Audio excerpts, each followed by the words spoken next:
మోడీని చూస్తే భావోద్వేగాన్ని ఆపుకోలేకపోవడం అన్నది జరుగుతుందేమో తెలియదు. ఎందుకంటే అప్పట్లో ఒకసారి గుర్తుకు తెచ్చుకుంటే మన చంద్రయాన్-2 ఫెయిల్ అయినటువంటి సందర్భంలో అక్కడే ఉన్నటువంటి మోడీని కావలించుకుని అప్పుడు ఉన్నటువంటి డైరెక్టర్ కంటతడి పెట్టినటువంటి ఉదంతం గుర్తుంది కదా.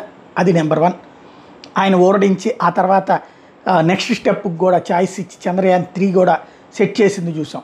అది సక్సెస్ అయింది చూసాం. బాధపడినప్పుడు తోడున్నటువంటి మోడీ సంతోషపడ్డప్పుడు వాళ్ళనే ఆస్వాదించనిచ్చి ఆ తర్వాత వెళ్ళొచ్చారు. రెండవది మందకృష్ణ మాదిగ హైదరాబాద్లో పెట్టినటువంటి ఆ కార్యక్రమం వేదిక మీదన ఆయన మోడీ గారిని ఆప్యాయంగా కావులించుకుంటూ కంటతడి పెట్టినటువంటి నేపథ్యం ఆయన ఓరడించారు. ఆ తర్వాత ఆ సమస్య పరిష్కరించబడింది. ఇప్పుడు ఏదైతే దాన్ని ఏమంటారు వర్గీకరణ ఏకంగా సుప్రీంకోర్టులో తీర్పులు వచ్చినాయి.